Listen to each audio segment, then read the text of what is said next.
getting ready to paint our 1966 Charger. Super excited because A, it's a Hemi car, B, I haven't done one yet, and it's a new color, and it's a challenging color with that being said. So there's a lot that goes into the preparation and execution of this car. See, I've seen this movie before. This is where Will comes in at the last minute, takes full credit for this car's resurrection back to life because he painted it, right? It ain't just about the paint. The paint's the easy part. You walk in and you gun it for a couple of hours. It's all the work that it took to get it where it's at. They're coming to get you, Barbara. Buried deep in the Pacific Northwest, one team in Springfield, Oregon, takes on the impossible, finding dead Mopar muscle and bringing it back from the grave.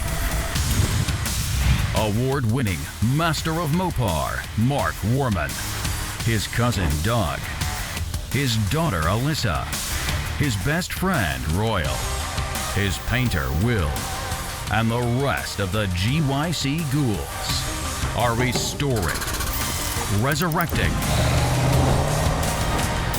and recreating some of the fastest, fiercest, and rarest muscle cars on the planet.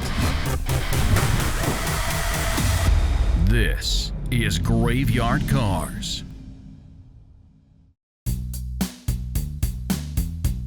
If you remember this car, it was one of the first ones that Michael had worked on, and he did it without gloves on. It started to rust. We called them meat sweats. We picked on him a lot because he was just, his palms are super sweaty. So Handprints. We're going to peel this back. You don't need to peel back. Always a telltale sign of somebody that likes meat. So unfortunately, we had to strip a good portion of this car back, redo some things to get it to where it's at now. So with all that being said, here we are getting ready to finally paint this.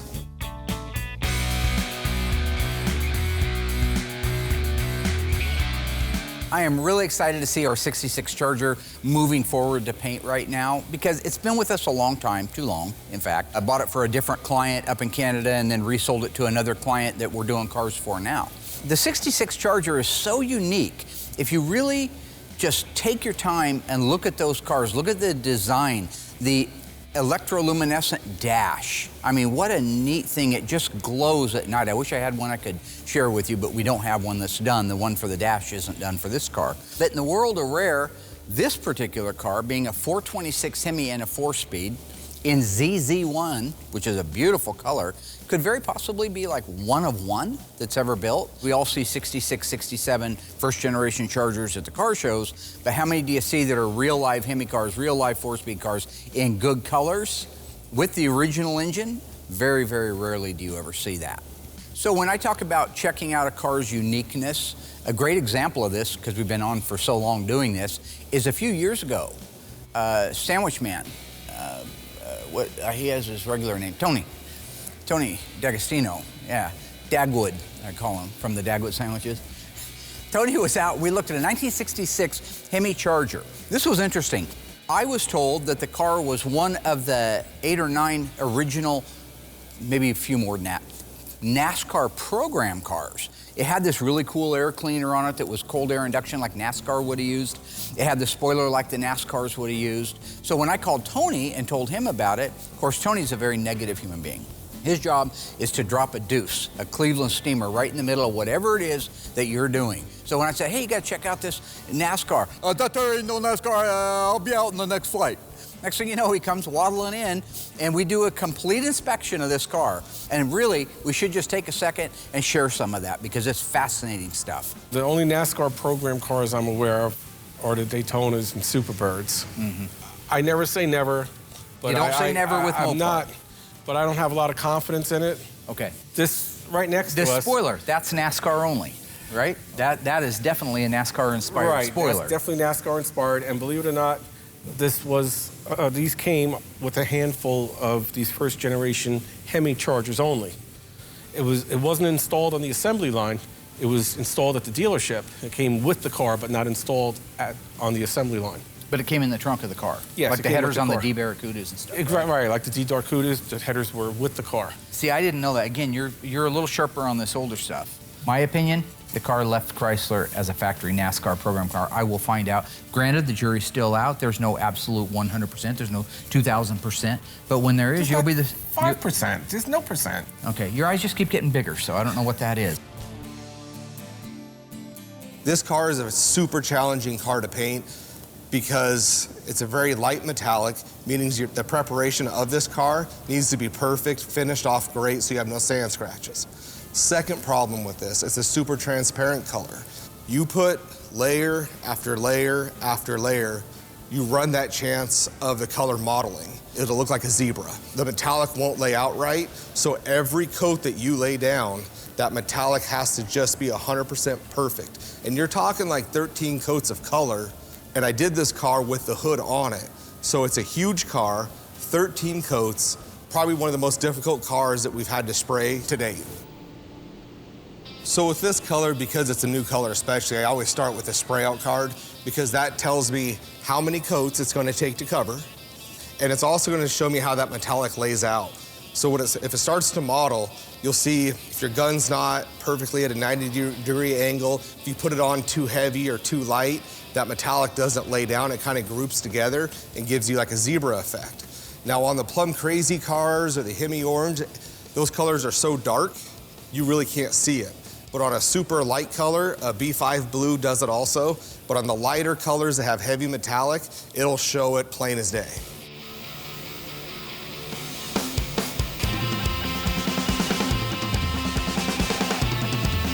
So before I even start my color, I do 2 coats of sealer.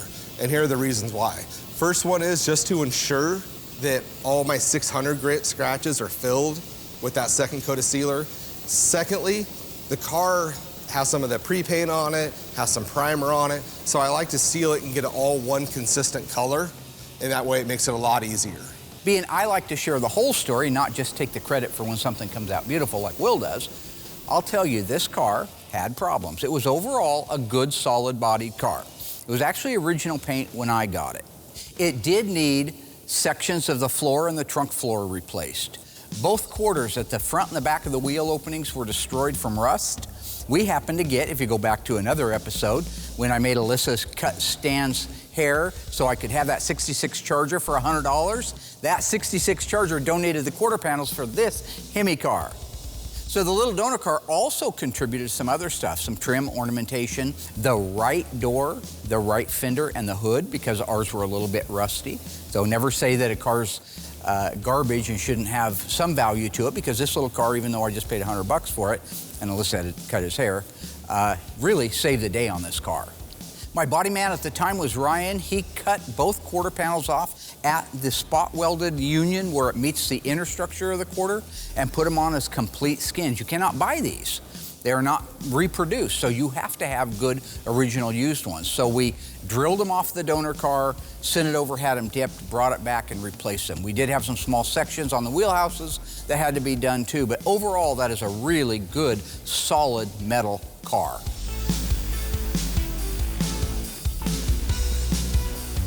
You know, Mark loves, and everybody at home, you guys all know this, he loves to take the credit for everything. But what it comes down to is when these cars are done, people see them at shows, they know that I'm the one that painted it.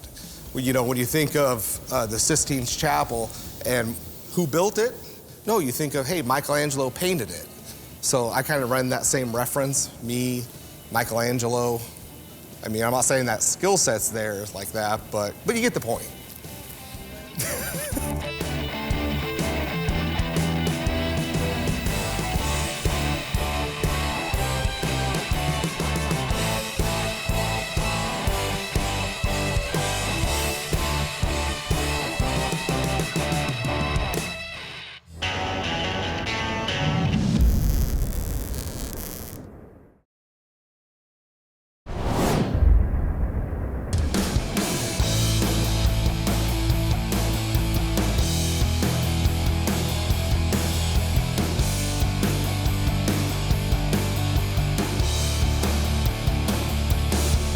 So in our 1968 Dodge Charger RT out of Texas, the last time we saw this car, I was pointing out what we're going to have to do to be able to save it. We talked about the donor pieces. At that time, everything was sent out to be dipped, and we just got all that stuff back. So now we're ready to begin the final metal assembly of our 68RT.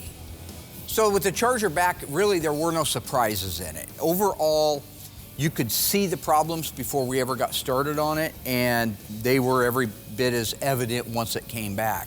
So everything we had thought that we were going to replace, we are ending up replacing. I just wanted to catch you up on what we've done so far, where the car's at. The right rear frame rail is being replaced, so it is in position now. He's got it welded at the under seat pan area, but loose at the back. That's because we were waiting for some rear body panel parts to show up, such as the rear valance and the rear body panel itself, before we can weld in this section. This frame rail is really good. So all we had to do is put POR 15, which is a metal treatment, inside of the frame rail. The outside, you can see, is good solid stuff. So we're gonna be good there. The outer rail, which is the spring perch, because of this rust right through here, and the fact that we're replacing the rear body panel, we are gonna replace that as well. So that'll put new right rail, right spring hanger, left spring hanger, but original frame rail. Now in the middle, we've already done the main floor. If you look inside here, you'll see that this section from the firewall back here to the step well has already been replaced.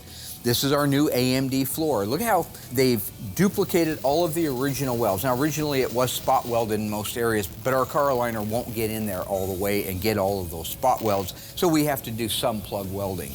But these are all basically on the same exact center that the factory welded them up. So that's why when you look at that from the top down, it just looks sanitary. In a perfect world, I'll tell you, I would love to get a Marty McFly time machine, go back to when the manufacturer was done with their equipment and have bought it all, like their welders and their jigs for lowering the cars and raising the engines. Now, we have really good equipment. We have our car aligner, spot welder, we have our Miller MIG welders, we have all that good equipment, but it's not specifically for working on a 1970 Challenger or a 68 Charger.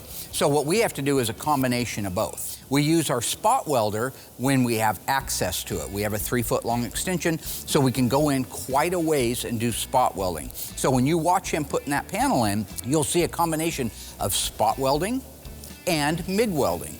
Ultimately, the best part of that is we can make a MIG weld look like a spot weld. That's good, that makes it look correct. But also the structural integrity of the body is duplicated or better and more accurate than they even did on the assembly line. This step well will be replaced, but we haven't put it in yet, just for the simple fact that we're not done with this rail yet, and it intersects with that rail. At the front, we end up replacing the left rail. So the left frame rail, all the way back to the transmission crossmember or torsion bar crossmember, has been replaced, as well as the shock tower and the apron itself.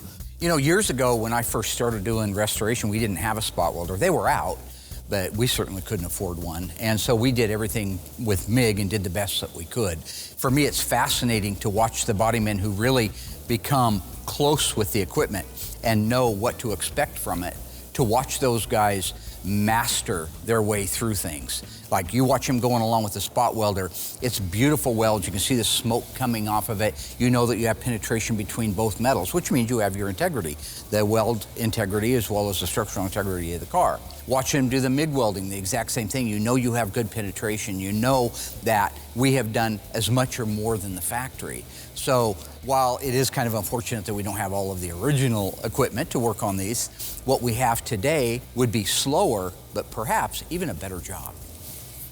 On this side, you can see we're really good still. This was good, solid metal. We're going to be able to save all of this, as well as the firewall.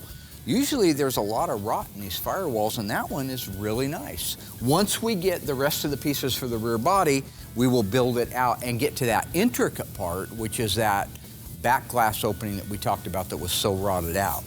But right now they're moving along great on it. We'll check back in once they are at the point of putting the back half of the car together. Meeting adjourned. Oh, you guys wondering about that? Tango and Cash, Cash and Tango. Sylvester Stallone, Kurt Russell. So Mark, you guys will notice he's getting older. So these movies that he talks about, you know, they're 30 years old and they weren't very good then. What does he say when he shoots it? Anybody want to get high? I hated that movie. I love the movie because it was a buddy cop movie, and I love all buddy cop movies, but I never understood all the constant tongue-in-cheek, miserable humor. Remember when he dropped the soap in the shower, and he bent down to get it, and Tango thought he was...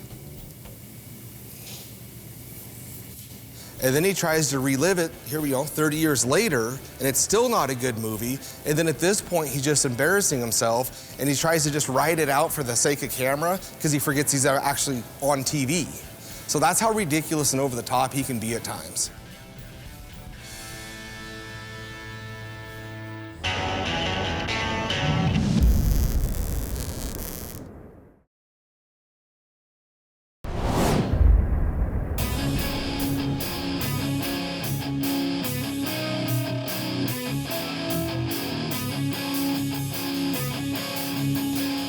So in this car, everyone does their thing differently. Just for me, I set the booth at 70 degrees. I use an 885 reducer. That dries at 85 degrees, otherwise it takes a little bit longer. When you have that many coats, you want to give it time for that metallic to move. No rush, take your time, put a coat on, just chill. Go back in there, do it again. So I usually keep the booth 15 degrees different than the reducer that I'm using. I use my new SATA, it's a 5500 gun with the 1/4 tip. It atomizes great, it lays the product down perfectly, and I actually use my clear gun for color on this one. There's certain guns you want to use for certain things, and when it came to this one, I wanted a 1/4 tip, and I just went ahead and colored and clear with that gun.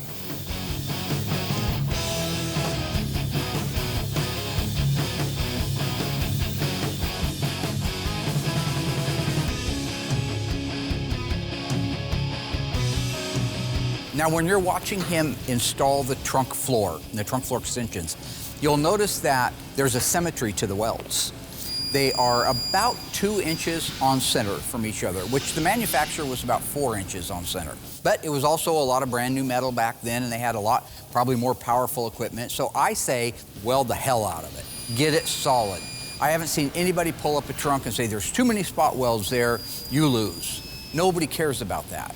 What they do care about is driving down the road and knowing that the car's solid, raising it up on a lift and not seeing it open up. So the door gaps open up when you do it like a convertible would because maybe it's not that solid. So you see every 2 inches is a spot weld for as long as we can do spot welding, then it becomes MIG welding.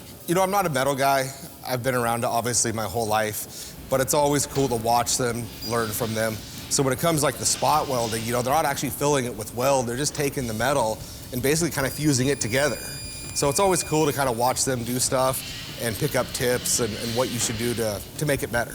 Josh did a great job on the trunk floor. It looks absolutely fabulous. And again, I mentioned the structural part of it. That's so important. The rear portion of the unibody on this car is just as valuable from the integrity standpoint as the front inner structure. If you go back and look at some of the cars that we put front clips on, we're very careful about putting on the frame rails and marrying them into the torsion bar crossmember and the rockers and the firewall. The same thing applies back here. And when you're talking about a unibody, that kind of work is very important. Knowing that you have good penetration with your welds, knowing that you have plenty of welds, that's all important because the integrity of a unibody is made up piece by piece. So for example, and I've talked about this before, a full frame vehicle that has a body setting down over it like Christine, that body doesn't really go through anything. It's more of a cosmetic shell. It doesn't have to hold up to anything. You get into a unibody, it has no frame. So the frame rail, when it marries to the floor, the trunk floor, and intersects with the wheelhouse, and it gets reinforced to the Dutchman panel, and the rear body panel, the crossmember, the tail light panel, and the inner and outer wheelhouses, all together collectively, it becomes an indestructible piece. Now with that trunk floor in and welded into place, we have our integrity back there. That means we can cut the rest of the pieces loose so we can fix that back window opening. In this particular case, the part that we're putting on, the used donor part, is pretty intricate. It is not only the package tray as one unit with that surround area for the back window and the roof reinforcement, but we also brought the side header of the roof all the way up to the A-pillar, just because it was a factory piece, it was solid, and it helped us establish the geometry. That's very important. If you got factory geometry, put that piece in as one. It takes a lot longer to cut and trim, but when you do, you've got a factory-looking car sitting there. When it came off of the donor car, it had spot welds that held it to the wheelhouse and to the brackets that went up to the Dutchman panel. Spot welds that held it to the roof interstructure on the left side. The right-hand side where it intersected with all those parts. Each and every one had to be dissected apart. So there's a lot of thinking and a lot of measuring, and then once you do have it off, you saw us lift that great big piece off, he spent another week grinding and cutting and trimming the excess garbage off of it so that they could bring it in and set it down as one unit. Okay, so this is very interesting to me. You know, normally I focus on mechanics. That's what I do. I've done this all my life. Mark and I got started really young, probably 8 or 10 years old. Started working on lawnmowers, mini bikes, go-karts, motorcycles, and we've worked our way all the way up to these cars. So the rear window opening has 12 points of intersection, and all of these have to line up perfectly before you can install the new window. When these guys are working on these cars, it's just fascinating to me what great work these guys do. Now, the last time we used a used roof section because it's not being made was on our 1971 Cuda. That was the Hemi Cuda we pretty much, George and I, built from scratch. All of the same principles that we shared with you then, and I wish we could go back and play it again because there was a lot of really good stuff, is used in this particular car right now. It's making sure that geometrically the car is square, that everything is in space where it's supposed to be before you start spot welding things together. The A pillar, the B pillars, the cowl, the upper cowl, the floors, the frame rails, all of that we did on that black car are the same principles we're using in this smaller roof section. This is the best part. When they have that piece in place, that car begins to come to life. You can now see with the header, the rear header, the side header, and all the pieces, you can see that back window opening. Now, all of a sudden, we've got a 68 Charger.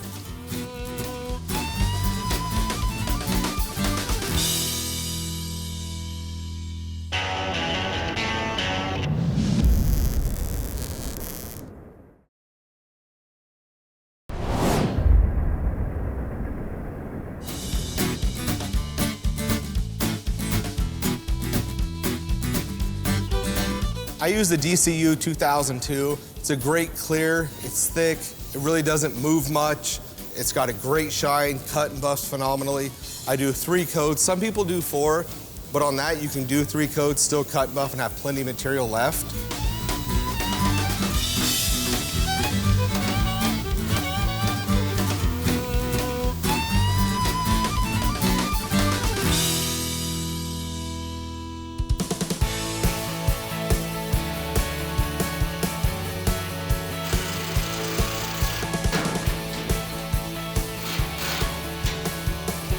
When we left off, Josh was just working on putting the rear roof section in. Remember, they don't make a lot of those pieces new, so we had to use a donor car.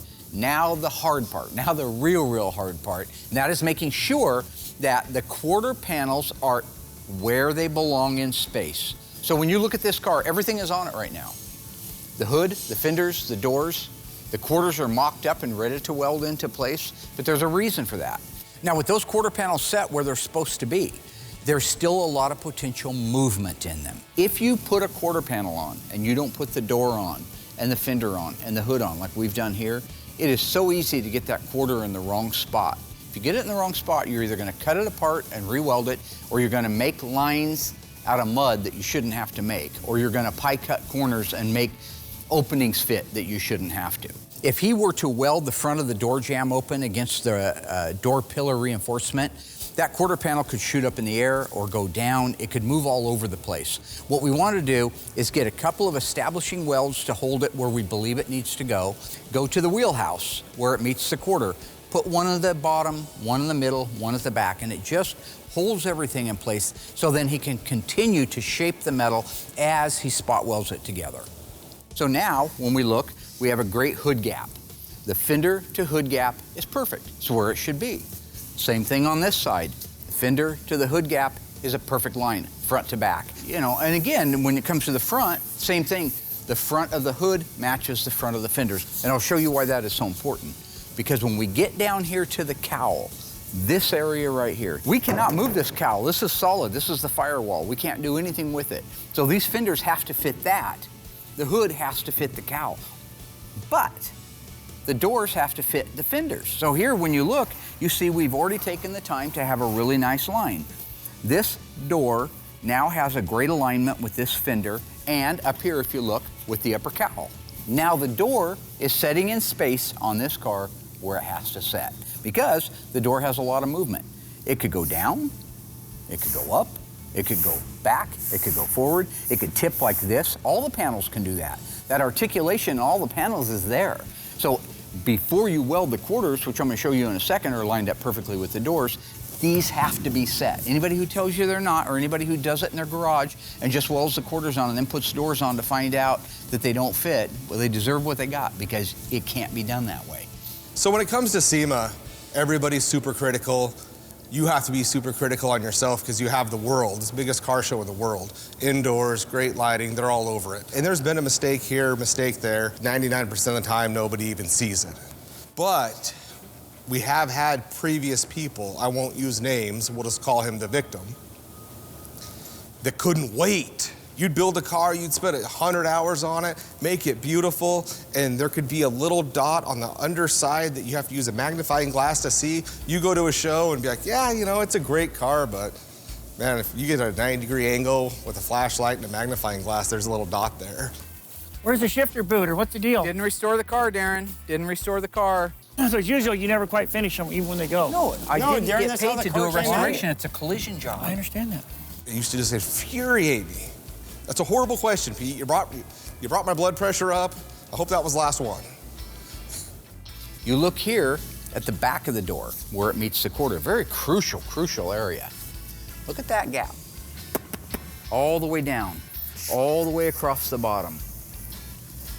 What you've got to be mindful of is this style line. So not only is this quarter panel now setting in space where it has to before we begin welding, but the style lines are all lining up as well. The top of the quarter to the door, the bottom style line. And sometimes these quarter panels, more often than not, the style lines are off a little bit. That's fine, that's why God made filler. There's only so much you can do with it. When I'm talking about those style lines, we're doing the best that we can. So we have got a new reproduction quarter panel, let's say. We get it from Autometal Direct. It's a great panel. It looks very much like the original one. It's the same gauge metal, same type of steel. Those are all good things. But it isn't a factory panel.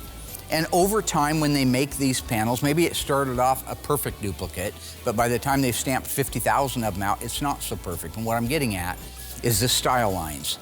We have very rarely ever had where the middle door style line, the lower style line, and the hip line up at the top where it rolls over into the top of the quarter all match perfectly to a factory door.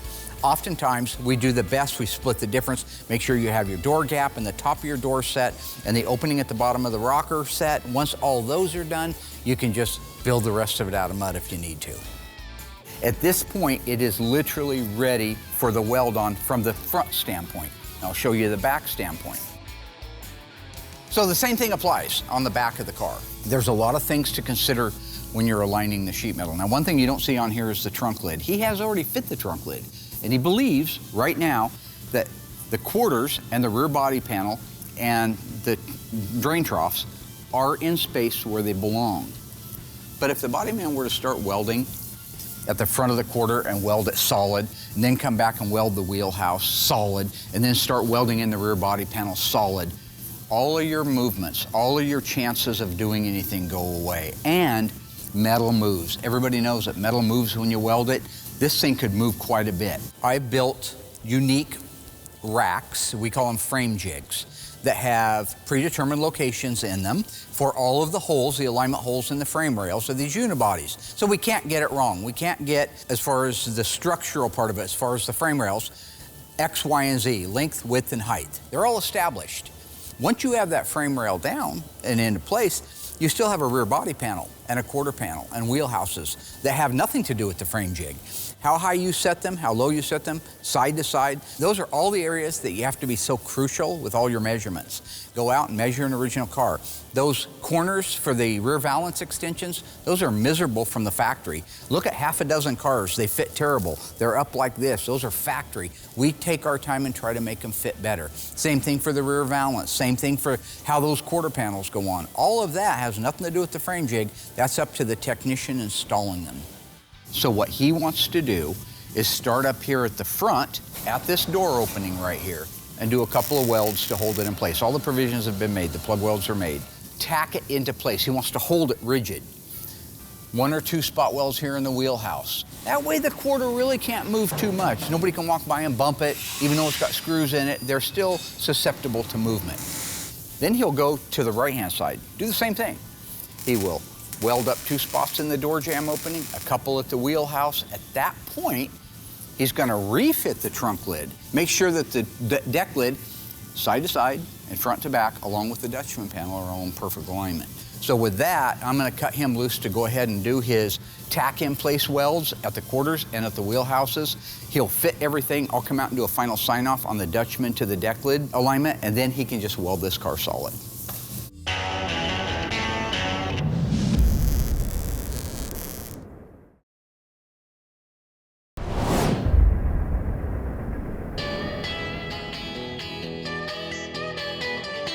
All right, so on our little 68 Charger, he has everything fit the way that it's supposed to. The Dutchman panel, if you look at the gap between the trunk, this is better than they are from the factory, by the way, much better.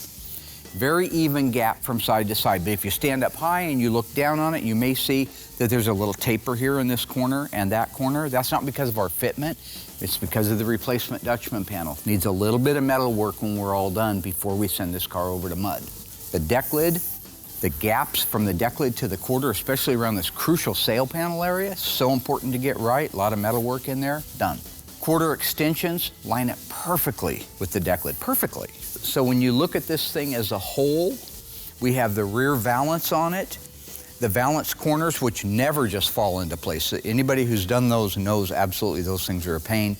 He has fit them to perfection. So we are literally at the point now where I'm gonna cut him loose to go ahead and weld everything up solid, grind it down, treat it, make sure it's all ready to move to the next stage. Then the last thing he'll put on is our roof skin. Which one's my spike camera? Which one's my love-making camera? Jeffrey. It's me, it's Mark. Warman, ice tray, ice man, ice pick, ice shavings, ice baby, vanilla ice, ice hole. And here we go again. Mark does a beautiful job explaining the process, what we're doing, all the metal work. Love it. And he goes into this ice tray and ice cubes and ice machine and ice water. What does it mean? Ice tray? I'm over the ice tray thing. Just Mark's a great name. Mark Gregory Warman. That actually sounds like a good name. Should stick with it.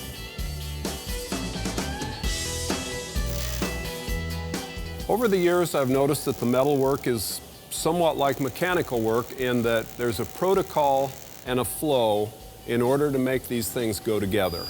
I've learned over the years that a system like ours is in place because we've learned from the school of hard knocks. I know I sure have.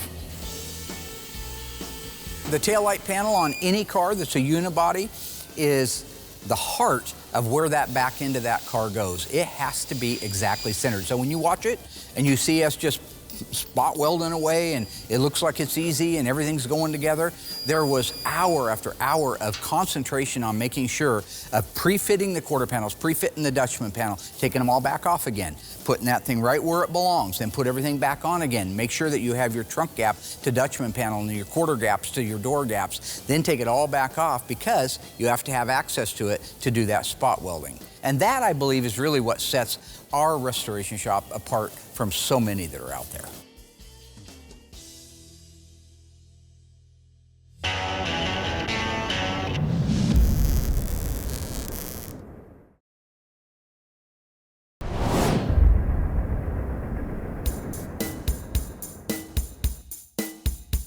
Once the paintwork's all done, give it a week, give it a nice cut and buff.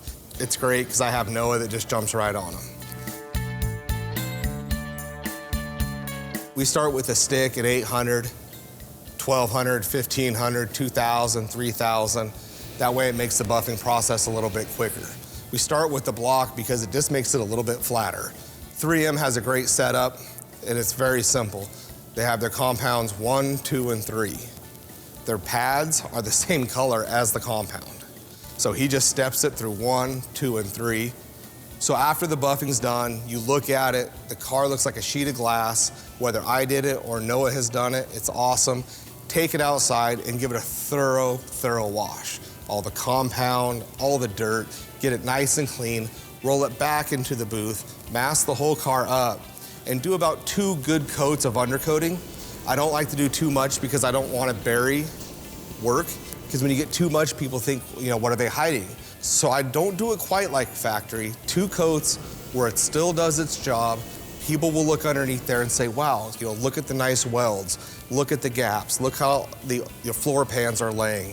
It's not all beat to crap. Get that completely done. And then at that point, I'll try to get it right over to assembly, but we like to let it sit like a week over there and fully air out. It's a very smelly product. Then at that point, we can take it off the whirly jig, put it on the bin pack, and it's ready for assembly. And once it goes over to assembly, that's another car that's out of our department, which is a huge help, and that's that much closer to getting back to the customer.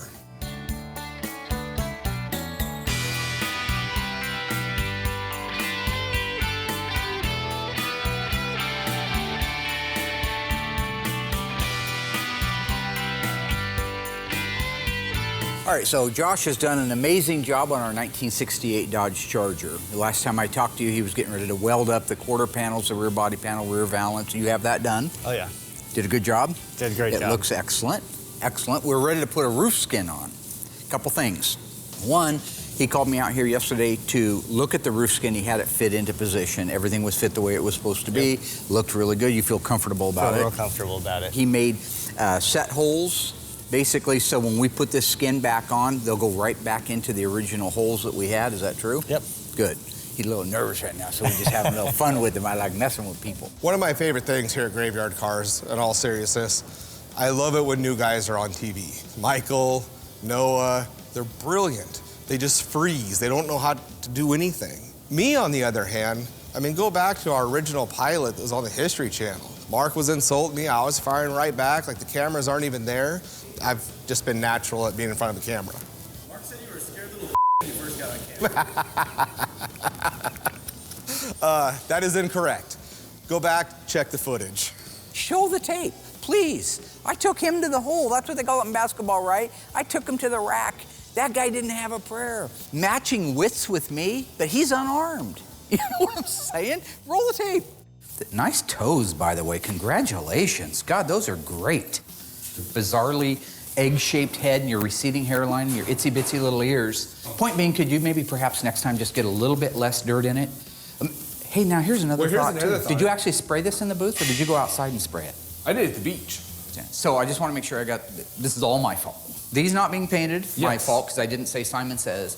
That one dirty because it's factory did factory it that dirt. way, yes. That, setting it in the paint booth without a note. I had no note. Nice toes. Nice ears. Nice toes. nose. What Look are at that. those Look at that. things? Look at that. They're That's like thin. five. There's like 5 Twinkies on the end of each foot. That's with why I some wear kind of socks little then. thing. Well, you should wear something at more you. than flip flops. You're a God, painter. you're fat. Oh, look at you. Look at you. me. Yeah, big stretch mark. Great big 300-pound stretch mark. He was 200 pounds a year ago. I took everybody down. I took Josh down. I took Chips down. I took everybody down. I took Alyssa down. But you're always bragging about Royal running me in Josh County. Because Royal does more in an hour than you guys do in a day. Can't get in the ring with me. I'm Mike Tyson of Vander Holyfield. I'll eat your ear. You know what I'm saying? You see what I mean? I'll hit you upside your head. I'll go into your cranium. That's Mike Tyson. Don't show him that, because I don't need him out here beating the out of me. You know, I will say this. You go back to that old tape, it's about 12 years ago. Will looked a whole lot better, a lot more human. Didn't he? Didn't he look nice? I mean, I was fat and I had issues, you know, things going on. I had problems. I was trying to build a TV show, okay? But Will, he looked pretty darn decent there. Pretty darn decent. Alyssa looked like she was 2 years old. Looked like her baby. I think that's the casting tape that I got in trouble for saying something to my wife about the way she looked.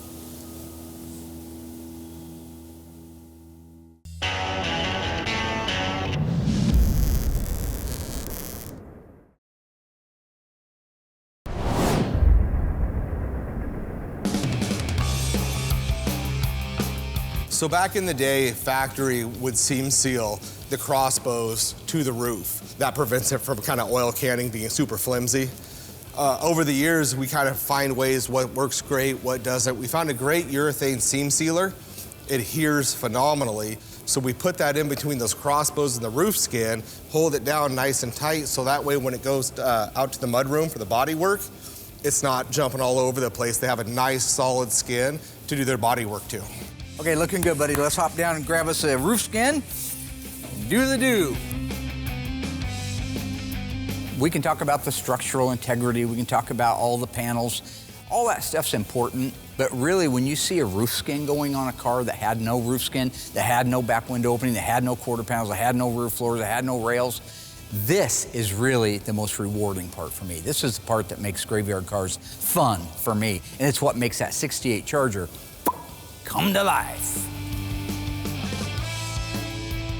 For those of you who are sitting at home admiring this job, pay close attention when they pull wide on that car. The symmetry of the spot welds and the cuts on the right and the left side. It looks like you put a mirror right down the middle. That is what takes skill, and that is what takes years to dial in. So like all these cars that have any bare metal, whether they just come back from the dipper or if it's little breakthroughs before a paint job, I always spray a little DP90 on them because sealer paint won't stick to bare metal. The DP90 bites to that bare metal, and then the sealer will stick to the DP90, which ensures a long paint job that'll last forever. Back in the day, and it's great, Tony has great illustration of what these cars went through, the process once the metal work was done. They went into like this conveyor belt that took them right down, dipped them half the way up, not the whole car, only half the way up, and then it went on to the assembly side. So half the car was already sealed.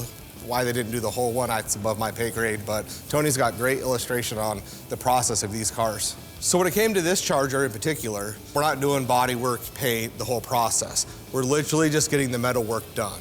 So the metal guys have it, and that's a lot of pressure on them because those gaps, the functionality of the car needs to be perfect because you can't hide anything. So once they're done with it, we take it, sand the whole car down, get it all cleaned up, and then re-DP90 all the bare metal. So that way they're getting a nice, sanitary, clean car that's ready for them to take over on the next steps. When these cars come back from the dipper, it is great because they're spotless. The downfall is there's so many nooks and crannies that you have to get. You know, we have those wands that go inside all the frame rails, everything that you can't reach, because inside the frame rails, bare metal now too, and you got to treat that. So we put like a cavity wax through all the seals. Otherwise, it's just down the road, it's gonna get washed, and it'll start dripping rust out of small areas. The second generation Charger, 68 to 70, is without a doubt one of the most collectible cars in the world today. It was one of the sexiest cars in the world when it came out.